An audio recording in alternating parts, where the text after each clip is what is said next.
차태환 대인가? 제대해버렸어? 저번 주에. 그럼 대이라고도 못 부르겠네? 예편이라든가 여편이라게. 축하해요. 박수! 새벽마다 기도할 때 객지에 있는 자녀들, 군에 가 있는 자녀들 건강하게 모든 기간 잘 마치고 돌아와서 강제사랑 함께 귀한 일꾼들로 시험받게 해달라고 단 하루도 안 빼놓고 기도해요. 그런 눈물의 씨앗들이 복된 열매가 될 것입니다. 자, 예수님께서 부활하신 다음에 요한복음 20장 22절 보면 제자들에게 나타나셔서 숨을 크게 이렇게 내쉬면서 하신 말씀이 있어요. 그것이 성령을 받아라. 주님이 숨을 훅 들으셨다. 바꿔 말하면 이 호흡과 성령은 일치가 된다 그 말입니다. 호흡하는 것, 영으로 하는 것, 성령이라고 하는 것도 거룩한 호흡이다라고 하는 것을 기억하셔야 됩니다. 그러면서 재림 승천하시기 전에 예수님께서 제자들에게 몇 가지 분부를 하는데 사도행전 1장 3절부터 5절까지 말씀을 통해서 너희는 예루살렘을 떠나지 말고 내가 너희에게 약속한 것을 기다려라 그래요. 그러면 예수님께서 부탁한 게 있단 말이에요. 약속한 게 있단 말이에요. 그게 뭐냐면 성령을 세례로 받으리라. 성령 세례 받을 것을 약속을 하셨어요. 그 약속이 사도행전 2장 1절에 가서 오순절 날이 이름에 그곳이 다 한 곳에 모였더니 하늘로부터 강하고 급한 바람 같은 불의 혀 같은 역사가 일어나서 그 다락방을 쓸어버렸어요. 그래서 거기에 모인 약 120명이라고 하는 성도들이 성령의 세례를 받아요. 실질적인 교회의 시작은 예수님께서 마태복음 16장 16절 이하에 주는 그리스도시고 살아계신 하나님의 아들입니다라고 하는 고백 위에서 교회가 시작을 합니다. 그런데 그 교회가 언제 완성이 돼서 복음을 증거하는 사역을 감당하냐면 성령이 교회에 임하고 난 다음부터 실질적인 교회의 사역은 시작되는 거라고 볼 수가 있어요. 자, 그래서 교회와 성령의 관계, 성도와 성령의 관계는 아주 밀접하고 뗄래야 뗄 수가 없어요. 그래서 오늘이 바로 성령 강림절, 부활하신 다음 50일이 된 날에 성령이 강림하셨다 해서 오늘은 성령 강림 주일로 지키는 거예요. 그럼 성령을 하나님께서 우리에게 주신 이유가 있는데 예수님이 약속하신 그 약속의 내용이 뭘까? 뭐 때문에 성령이 필요한가? 라고 하는 거예요. 특히 우리 칼빈주의 장로교의 성도들에 있어서 성령 그러면 뭔가 거부감이 있어요. 장로교의 목사님들도 성령 그러면 그건 오순절 교단들이 하는 것이지 우리에게 그게 꼭 필요하냐? 우리는 은혜 시대, 말씀 시대 이렇게 사니까 그 성령은 필요 없다라고 말하는 분들도 많이 있고 또 기독교 방송을 들어보면 한국의 이름난 교수님들, 목사님들 나오셔서 이구동성으로 하는 말이 성령의 역사는 사도행전 2장으로 끝났다라고 가르치고 있어요. 이것을 우리가 어떻게 받아들여야 할 것인가? 성경은 우리에게 무엇을 말씀하고 있는가라고 하는 부분을 오늘 조금 조목조목 따지면서 말씀을 보셔야 합니다. 그 말씀의 전체적인 내용을 로마서 8장 29절 30절 2절 말씀 속에 아주 간략하면서도 명백하게 성령의 사역에 대한 부분을 기록하고 있어요. 그래서 이 말씀을 여러분들이 잘 들으시고 우리 신앙이 천국 가는 그 순간까지 이 말씀의 약속이 여러분의 삶의 신앙에 마치 디딤돌이 되시기를 주의 이름으로 축원합니다. 29절 말씀 봅니다. 29절 시작. 하나님이 미리 아신 자들로 또한 그 아들의 형상을 본받게 하기 위하여 미리 정하셨으니 이는 그로 많은 형제 중에서 맏아들이 되게 하려 하심이라. 아멘. 자, 여기 29절 말씀 보면 두 가지 큰 말씀이 나와요. 첫째는 29절에 하나님이 미리 아신 자들로. 두 번째, 미리 정하셨으니. 이걸 뭐라고 말할까? 에베소서 1장 4절 5절 말씀을 보면 미리 정하셨다. 이것을 5절에 예정했다. 그렇게 말해요. 성경에 분명히 예정이라는 단어가 나와요. 예정을 부인하면 큰일 납니다. 그런데 그 예정의 그 내용에 있어서 약간 변질된 것들이 있으니까 그것을 우리가 명백하게 골라낼 수 있는 지식도 필요해요. 하나님이 미리 아셨다. 하나님이 미리 정하셨다. 그러니까 세상에 있는 모든 사람들을 하나님이 미리 아시고 미리 정하셨다. 그 목적이 뭐냐? 예정의 목적이 뭐냐? 에베소서 1장 5절에 보면 하나님이 자기의 아들들을 삼기 위해서. 저와 여러분을 뭐로 삼는다? 하나님의 아들들. 딸들은 조금 마음이 아프지만 그래도 따라서요. 하나님의 자녀들. 그래야 다 속하지. 예정의 목적이 뭐냐? 미리 하신 목적이 뭐냐? 미리 정하신 목적이 뭐냐? 하나님이 우리를 자기의 아들들로 삼기 위해서. 깨달아지죠? 그러니까 예정이라고 하는 그 단어가 없으면 우리는 하나님의 자녀들이 될 수 없다는 거예요. 이걸 명심하셔야 됩니다. 하나님이 우리를 정해놨어요. 하나님을 우리를 골라놨어요. 하나님이 미리 정해놨어요. 하나님이 예정했어요. 자기의 자녀들로 삼으려고 예정을 했어요. 누군 줄 알 수가 있나요? 세상에 수많은 사람들이 사는데 그 사람들 가운데 누구를 예정했단 말이에요? 나는 예정 받았나? 나는 하나님 앞에 정하심을 받았나? 에베소 1장 3절에 창세 전에라고 하는 단어를 써놨어요. 이 세상이 창조하기 전에 이미 나를 정해놨나? 구원받는 하나님의 백성으로 천국 가도록 나를 정해놨나? 그걸 어떻게 할 거냐 말이에요.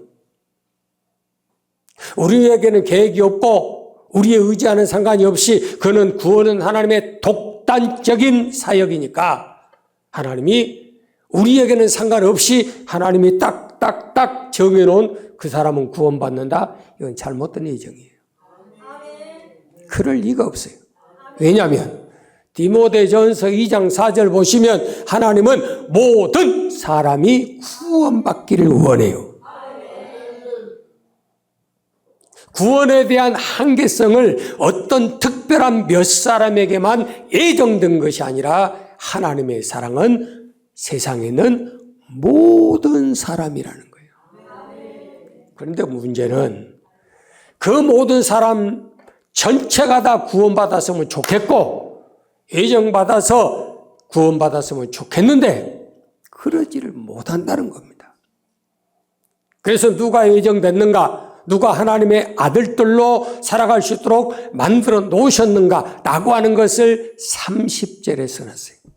30절 시작. 또 미리 정하신 그들을 또한 부르시고. 아멘.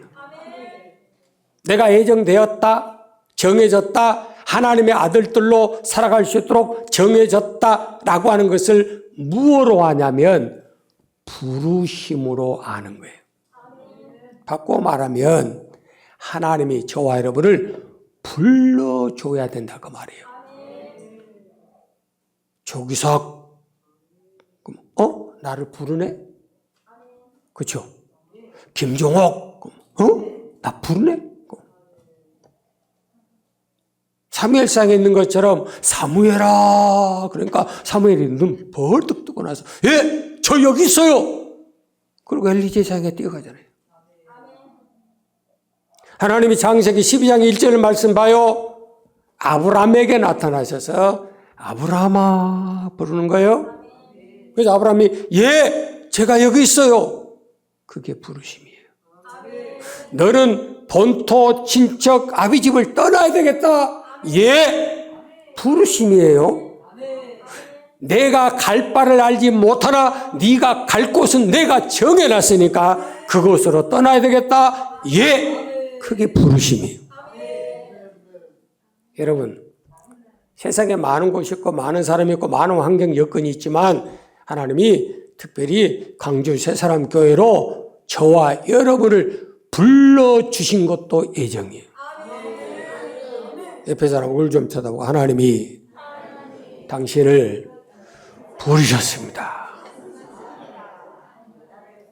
그것이 이 말을 잠깐 오해를 하면 하나님이 교회 다닌 사람은 다 예정됐다. 신앙생활한 사람은 예정됐다.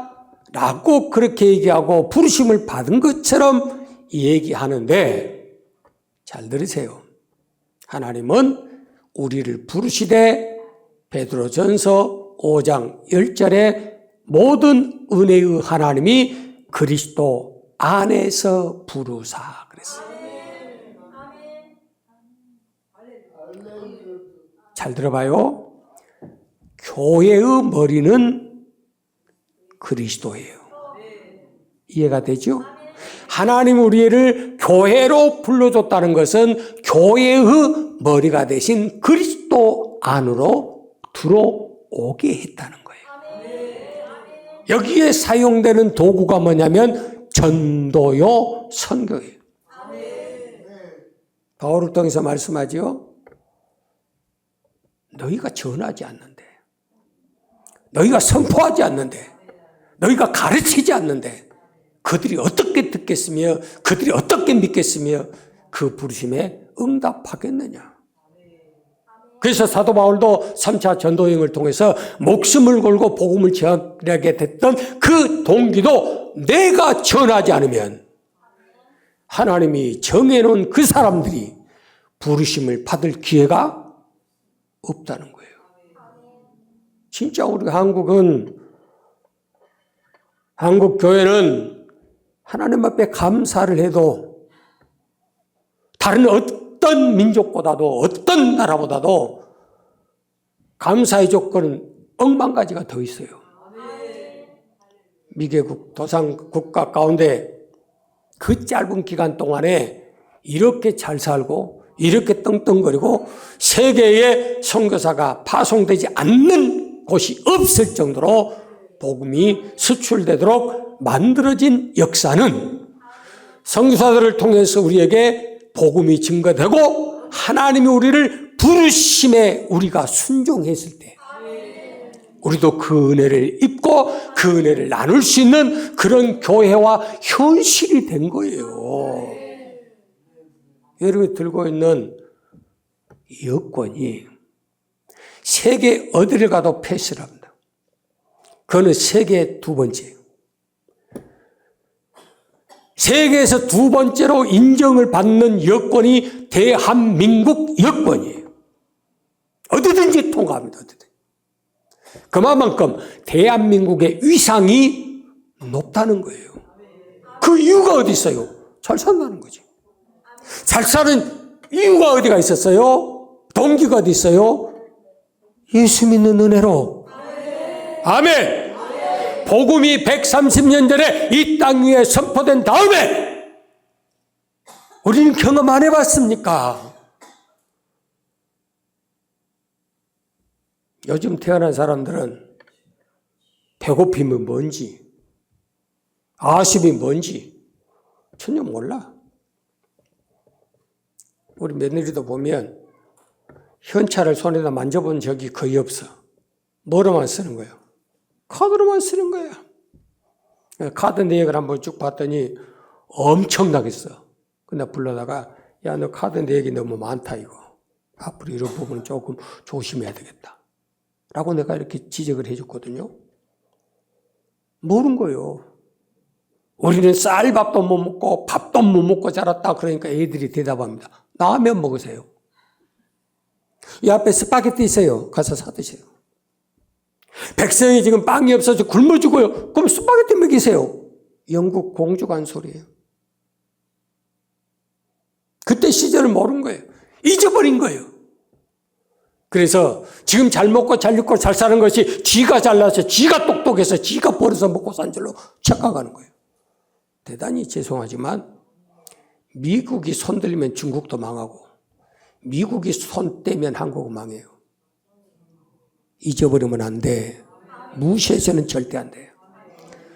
마찬가지로 복음의 은혜를 우리에게 듣게 해서 그것을 들음으로 우리가 하나님의 은혜를 알았고 하나님의 사랑을 경험을 했고 어떻게 해서 우리가 믿음을 감당하고 구원받아야 되는가를 교회들이 지금 세워나가고 있는 그 은혜 덕분에 지금도 산속에서 기도원에서 집안에서 교회에서 하나님 앞에 기도하면서 울면서 동거하면서 간구하는 의인의 간구 믿음의 기도가 있기 때문에 지금 이 시간까지 살아가는 거예요.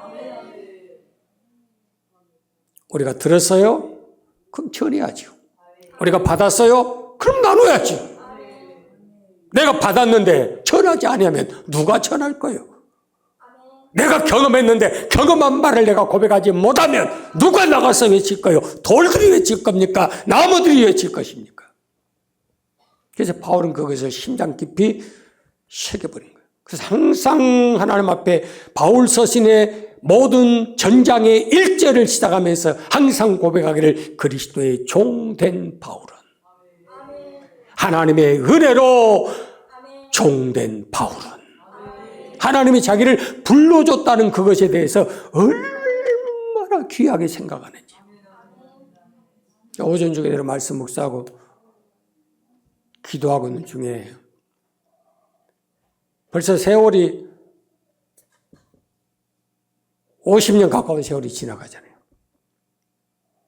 주님이 나를 만나셔서 그 음성을 듣게 하셨을 때, 그 십자가의 은혜를 내 눈에 선명히 보여줬을 때, 나는 그 자리에서 하나님 앞에 하나님이 나 같은 것도 부르셨구나 라고 하는 그 음성.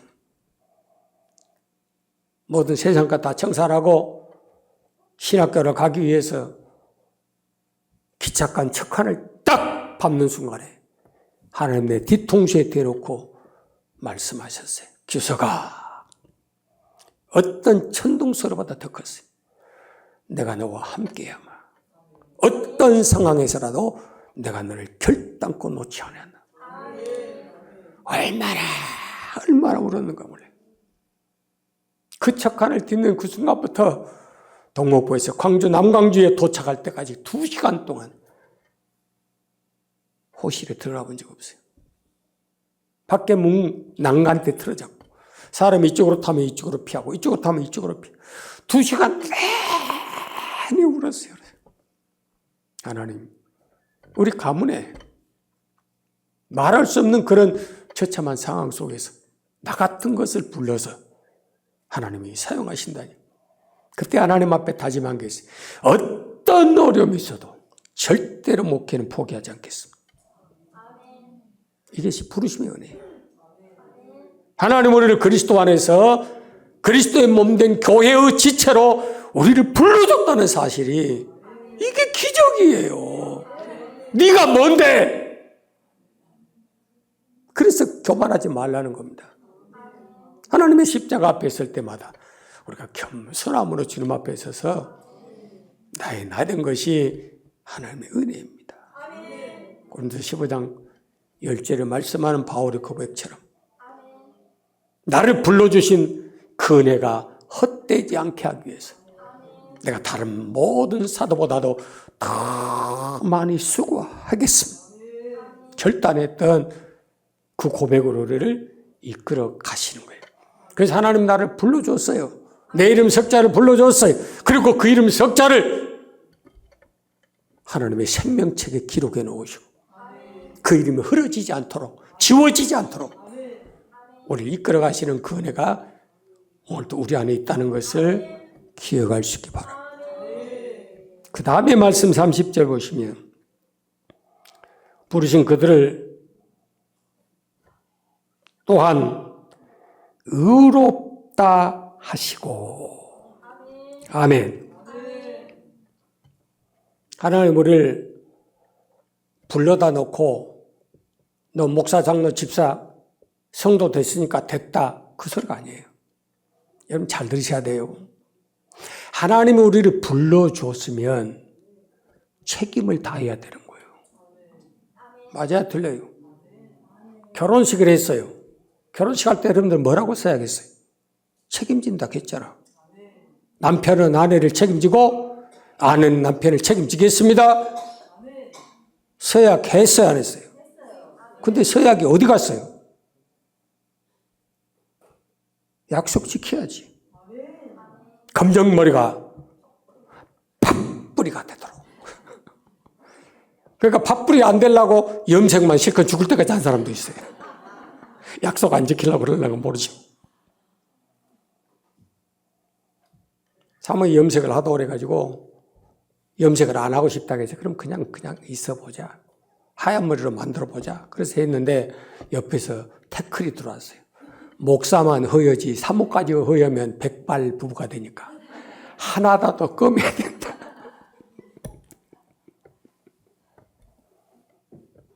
하나님이 책임져야 된다. 그 말은 보세요.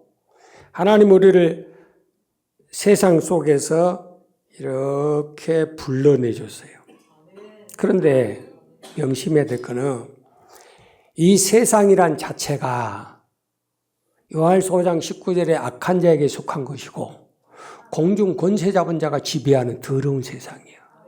그러니까 그런 더러운 허물과 죄로 죽었던 자를 이렇게 불러줬어요. 그럼 불러줬으면 온갖 허물과 죄로 더럽혀진 그것을 그대로 목사, 장로, 집사, 권사 이름표만 붙여가지고 써먹겠어요? 그게 교회가 틀렸다는 거예요. 그럴 리가 없어요. 왜 하나님 우리에게 내가 거룩하니 너도 거룩하고 내가 의로우니 너도 의로워야 된다. 너는 나를 닮아야 된다라고 왜 말씀하셨을까? 그런 더러운 존재를 자기 아들 삼으려면 더러운 자체로는 절대로 인정 안 합니다. 그래서 불러다가 어떻게 해야 되느냐? 의롭게 만들어야 되는 거예요. 목사님, 더러운 걸 깨끗하게 하면 되잖아요. 근데 왜 의롭다고 그렇게 말해요?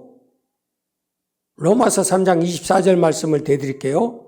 사람이 의롭게 되는 것은 율법의 행위로 된 것이 아니라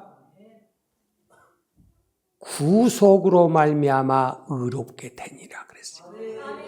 구속이라는 것은 에베소서 1장 7절에 그리스도 안에서 그리스도의 피로 죄사함 받는 것을 구속이라고 그래요. 깨달아지죠? 우리의 더러움, 영과 혼과 육에 묻어있는 허물가지로 죽었던 자를 깨끗하게 만들 수 있는 그 과정을 의롭다라고 하는 거예요. 그 의롭다는 것은 의인됐다는 소리가 아니에요. 명심하세요. 잘못 착각한 사람들은 우리가 의롭게 되는 것을 의인 돼버렸다고 그렇게들 가르쳐. 근데 천만의 말씀이요. 의롭게 되는 것은 시작이고 의인 되는 것은 결론이에요. 의롭게 된 자만 의인 되는 거예요. 의롭게 됐다고 해서 모든 것 다 끝나버린 게 아니에요. 시작일 뿐이에요. 학교에 입학을 했어요. 의롭게 되는 거예요. 졸업해요. 의인 되는 거예요. 졸업하고 난 다음에 학위를 가지고 자기의 졸업장을 가지고 사회에 나가서 마음껏 떵떵거리고 살 수 있는 것처럼 의인은 특권을 가지는 겁니다. 어떤 특권? 나와 내 자손이 영원히 복을 받는 특권. 잠언 20장 7절에.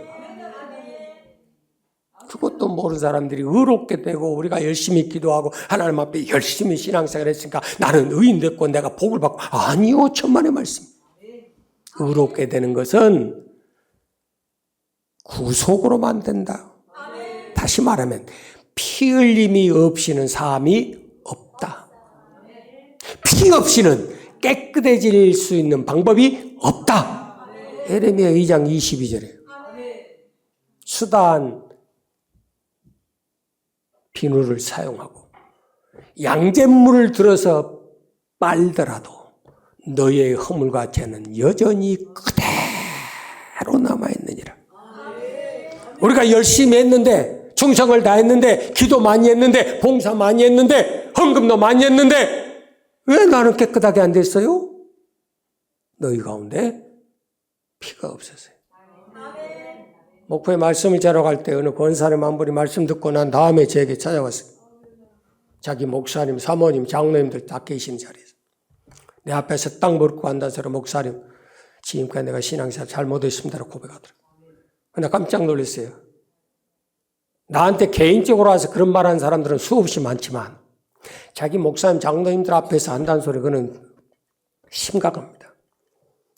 그런데 얼른 그걸 막았어요. 권사님, 말씀 깨달음 받으셨으면 지금부터 그 말씀 들어서 하시면 됩니다. 그리고 묻어버렸어요. 시간이 지나고 난 다음에 그 권사님이 병들어 죽게 생겼다고 연락이 왔어요. 그러면 이 환상을 받게 됐어요. 살았는지 죽었는지 몸 안에 있는지 밖에 있는지 그것은 그 권사님만 아셔요. 캄캄한 터널을 지나가는데 얼마나 두려움이 있는지. 그래서 성경은 어두운 구덩이다라고 표현을 해요. 모든 죽음을 경험한 사람들이 공통적으로 말하는 것이 캄캄한 터널을 내가 지나갑니다라고 하는 고백들 다 합니다. 그 권사님과 똑같은 거예요. 마지막 가서 딱 보니까 십자가가 서 있는데 주님이 십자가 못 박혀 있는 거예요. 그 십자가 못 박힌 그 흔적은 피가 그 피가 강을 만드는 거예요. 강물을. 그래서 권사님 그 앞에 무릎 꿇고 앉아서 예수님 2000년 전에 이미 돌아가셨는데 나 위해서 죽었는데 왜 지금도 그렇게 계셔요라고 물어보니까 예수님이 대답하셨습니다. 지금 네가 나를 이렇게 만들었느니라. 지금! 권사님이 따졌어요. 예수님, 나는 신앙생활 40년 했어요. 나는 새벽기도 한 번도 안 빠졌어요.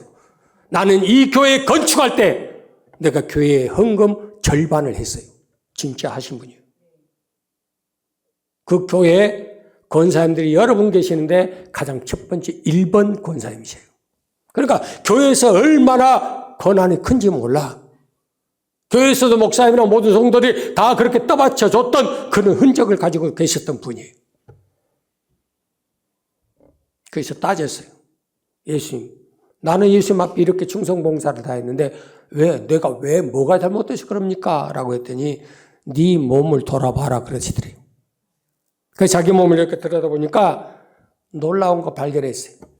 머리부터 발끝까지 엄마 뱃속에서부터 지은 죄가 지금 80이 넘는 이 시간까지 80년 죄가 머리부터 발끝까지 그대로 다 붙어있더라는 거예요.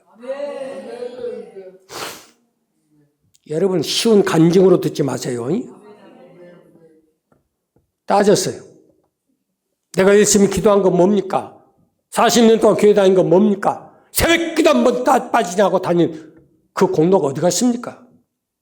그러자 예수님이 대답을 하시더랍니다. 너는 기도만 할 줄 알았지 내 피를 사용한 적이 없느니라. 그 교회 권사님이 저희 큰형님이 섬겼던 장로로 섬겼던 교회 권사예요. 거짓이겠어요? 이게 현실이라고요.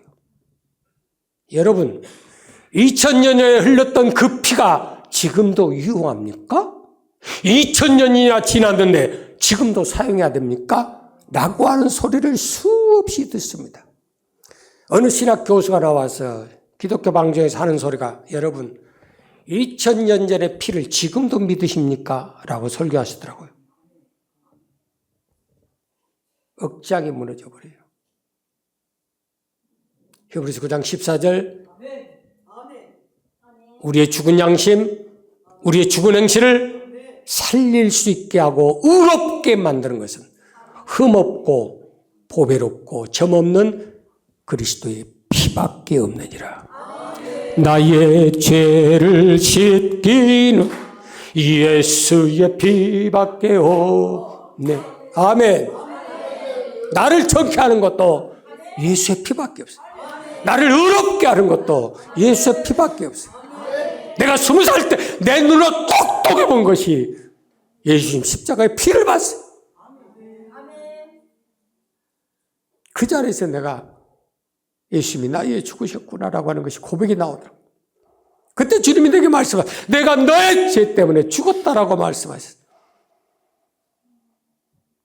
그 피가 내 온몸을 적실 때 내가 하나님 앞에서 죄 없다 인정받는 자가 복이 있느니라. 시편 32편 2절 말씀이 내게 오는 거예요. 얼마나 감사해요. 그때부터 목숨 걸고 지금까지 오는 거예요. 또 하나는 갈라디아서 2장 16절에 우리가 의롭게 되는 것은 예수 그리스도를 믿음으로만 가능합니다. 첫째는 구속으로 가능하고, 두 번째는 믿음으로 가능해요. 예수 그리스도가 십자가 위에서 나를 위해서 피 흘려 죽었다 라고 하는 것을 믿을 때 의롭게 되는 거지. 안 믿으면 아무 필요 없어요. 깨달아지세요? 그래서 갈라디아 3장 1절에 갈라디아 교회의 성도를 향해서 바울은 그렇게 칩니다. 내 눈에 주의 십자가가 밝히 보이느냐? 여러분 눈에 주님의 십자가가 밝히 보이세요? 어떻게 종종 어쩌다 한 번씩 오늘 새벽에도 새벽 기도하기 위해서 이렇게 올라오는데 온 교회가 캄캄해. 그래서 왜? 주님이 어디 가셔버렸나? 십자가 불이 꺼졌더라고. 불을 끄려면 딴 거나까지 십자가까지 다 꺼나? 올라왔다가 다시 내려가고 십자가 불 켜놓고 올라왔어요. 불 켜자마자 내 마음이 얼마나 평안하고 감사하던지. 왜? 20살 때 그 십자가에 빨간 거 쳐다보고 내가 매일 밤마다 의자에서 잠자고 기도했거든. 그 넓은 교회에 아무도 없어요. 나 혼자. 내가 가지고 있는 성경책 베개 삼아서 그걸 펴면서 성경책 수없이 읽어가면서 수없이 외워가면서 딱 한 개만 봤어요. 강대상에 붙은 빨간 불이 들어온 십자가. 저희 교회 지금도 달아놓은 이유가 바로 그거예요. 주님의 십자가 은혜가 믿을 때. 따라합니다. 예수님이 나를 위하여 죽으셨습니다. 이걸 믿을 때. 이걸 믿을 때. 마음으로 믿고 입으로 시인할 때 구원에 이르느니라. 다음 단계 30절 보면 부르신 이들을 또한 의롭게 하시고 의롭다 하신 그들을 시작 또한 영화롭게 하셨느니라. 아멘. 영화롭게 했다. 요한복음 17장 1절 보면 예수님께서 하나님께 기도하는 내용을 요한복음 17장 전장에 쫙 펴놨어요. 그래서 기도를 어떻게 해야 됩니까? 묻지 말고 요한복음 17장만 읽어보면 기도가 줄줄줄 나와요. 1절에 뭐라고 예수님께서 아버지에게 기도하냐면 아버지로 하여금 아들을 영화롭게 한 것 같이 아들로 인하여 아버지를 영화롭게 하게 하옵소서. 여러분 부모님이 칭찬을 받을 수 있는 방법은 자식이 잘해야지. 하나님이 영광을 받으실 수 있는 방법은 성도가 성도다워야지. 맞지요? 밖에 나가서 행동해 봐요. 노예 가서도 우리 아들 목사가 목사님들한테 인사들 참 잘해요, 우리 애들은. 그러니까 우리 조 목사 갔던 그 교회 목사님이 강대시에 내려갖고 인사하는 꼴을 보더니 네 집 아들이신가? 그러더래. 우리 아들이 이제 그때는 몰랐죠. 노예가 합쳐서 얼마 대단했으니까. 아, 세 사람께 저기 조 목사님 아들입니다. 아, 그러신가? 그러니 그 동생 데려가 버렸어요. 오늘 첫 설교 오늘 지금 하고 있을 거예요. 여러분, 기도의 제목이 있어야 돼요.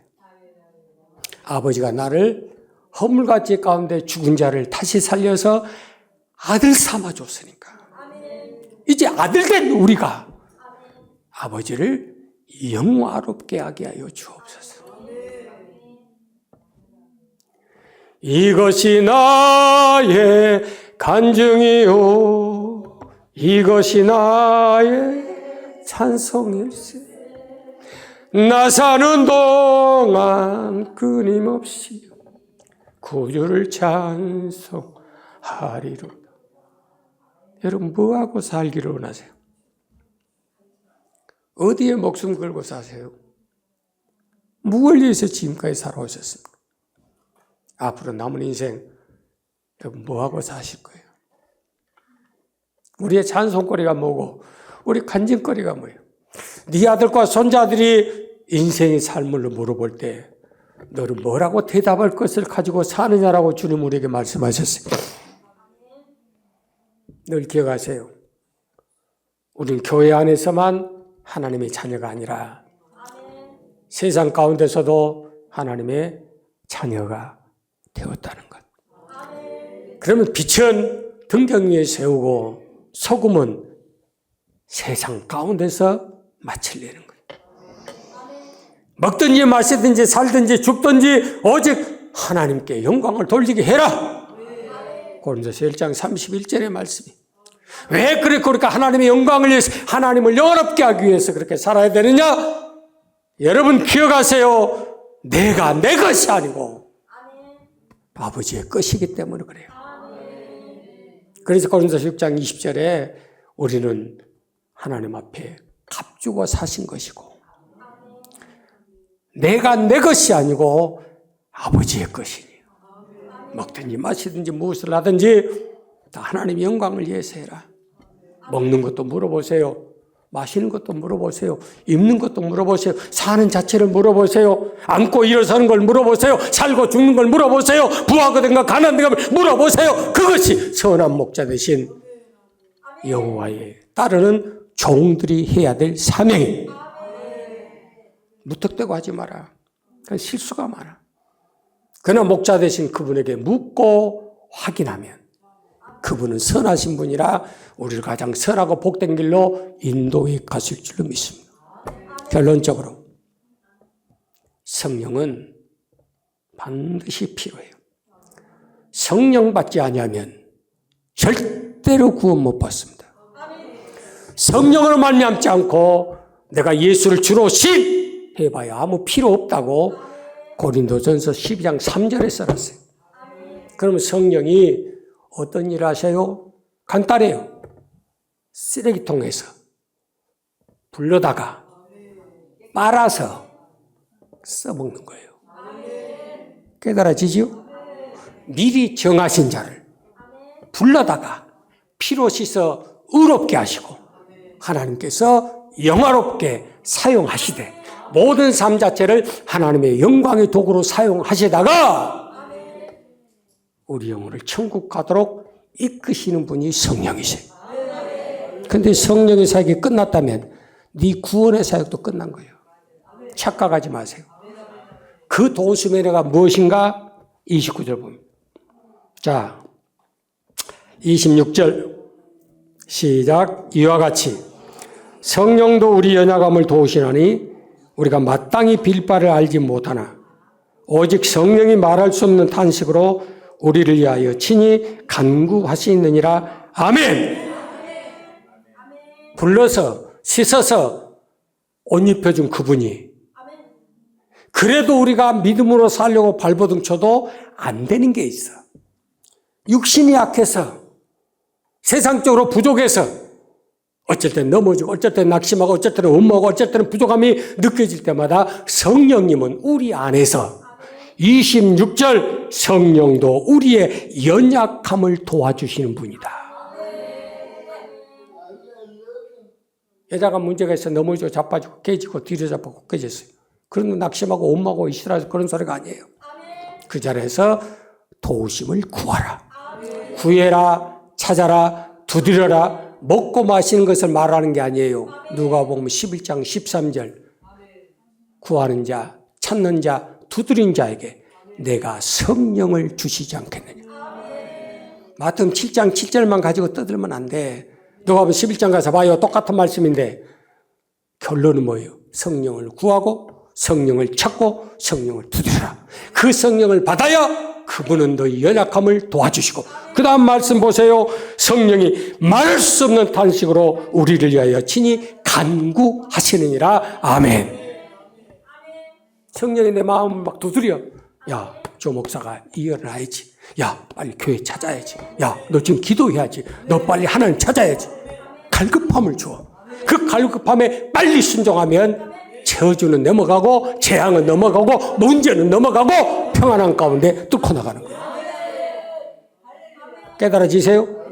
우리가 할 수 없는 것을 할 수 있도록, 우리가 감당하지 못하는 것을 감당할 수 있도록, 어느 부분까지? 마지막 절 말씀 39절 보면 39절 시작. 높음이나 깊음이나 다른 아무 피조물이라도 우리를 우리 주 그리스도 예수 안에 있는 하나님의 사랑에서